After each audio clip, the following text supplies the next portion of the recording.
ഏഷ്യാനെറ്റ് തലപ്പത്ത് ഉണ്ണി ബാലകൃഷ്ണനെ senior consulting എഡിറ്ററായി നിയമിച്ച രാജീവ് ചന്ദ്രശേഖറുടെ തീരുമാനം ഏഷ്യാനെറ്റ് ഭരിക്കുന്ന നാൽവർ സംഘത്തിന് തിരിച്ചടി. സിന്ധു സൂര്യകുമാർ, ബിനു ബി ജോൺ, സുരേഷ് കുമാർ, പ്രശാന്ത് രഘുവംശം എന്നിങ്ങനെ നാൽവർ സംഘമാണ് ഏറെക്കാലമായി ഏഷ്യാനെറ്റിനെ നിയന്ത്രിക്കുന്നത്. ഇവരുടെ ഇരട്ടി ശമ്പളത്തിൽ 4 ലക്ഷം രൂപയും മറ്റു പാക്കേജും സഹിതമാണ് ഉണ്ണി ബാലകൃഷ്ണനെ നിയമിച്ചിരിക്കുന്നത്.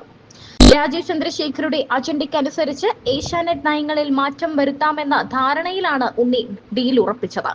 സിന്ധു സൂര്യകുമാർ സൃഷ്ടിച്ച കുംഭമേള വിവാദം രാജീവ് ചന്ദ്രശേഖറിന് തിരിച്ചടിയായിരുന്നു.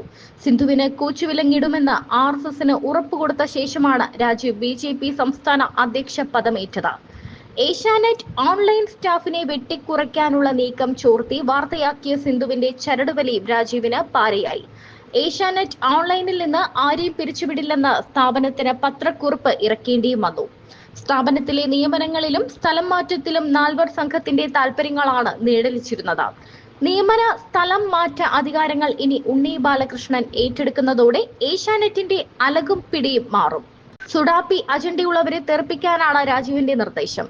ആരോഗ്യ പ്രശ്നങ്ങളുടെ പേരിൽ ഡൽഹി റെസിഡന്റ് എഡിറ്റർ പ്രശാന്ത് രഘുവംശത്തെ ഡെസ്കിലേക്ക് മാറ്റിയേക്കും. മറ്റു ചാനലുകളിലെ ഡൽഹി റിപ്പോർട്ടർമാരുടെ ചടലവും വ്യക്തവും സ്ഫുടവുമായ വാർത്താ അവതരണത്തിന് മുന്നിൽ രഘുവംശത്തിന്റെ ഇഴച്ചിൽ അവതരണത്തിന് പിടിച്ചു നിൽക്കാൻ പറ്റുന്നില്ലെന്ന വിലയിരുത്തലുണ്ട്.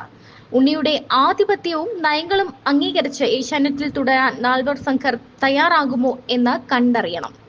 അതേസമയം ചാനൽ റേറ്റിംഗിൽ 1-ാം സ്ഥാനം ഉറപ്പിക്കുന്നതിനിടെയാണ് റിപ്പോർട്ടർ TVക്ക് ഈ വലിയ തിരിച്ചടി വന്നിരിക്കുന്നത്.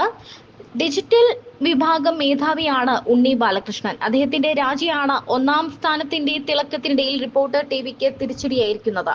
റിപ്പോർട്ടർ TVയുടെ മുന്നേറ്റത്തിൽ 2-ാം സ്ഥാനത്തേക്ക് പിന്തള്ളപ്പെട്ട ഏഷ്യാനെറ്റ് ന്യൂസിലേക്കാണ് ഉണ്ണി ബാലകൃഷ്ണന്റെ കൂടുമാറ്റം.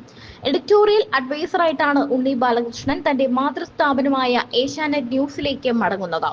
സീനിയർ കോർഡിനേറ്റിംഗ് എഡിറ്ററായിരിക്കെ ഏഷ്യാനെറ്റ് ന്യൂസിൽ നിന്ന് രാജിവെച്ച് മാതൃഭൂമി ന്യൂസിലേക്ക് പോയ ആളാണ് ഉണ്ണി ബാലകൃഷ്ണൻ.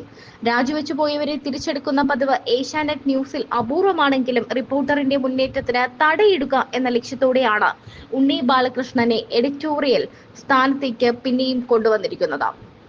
ഏഷ്യാനെറ്റ് ന്യൂസിലെ ശക്തിത്രയങ്ങളായ സിന്ധു സൂര്യകുമാറും ബിനു ബി ജോണും PT സുരേഷ് കുമാറും അവസാന നിമിഷം മാത്രമാണ് ഈ വിവരം അറിഞ്ഞത്.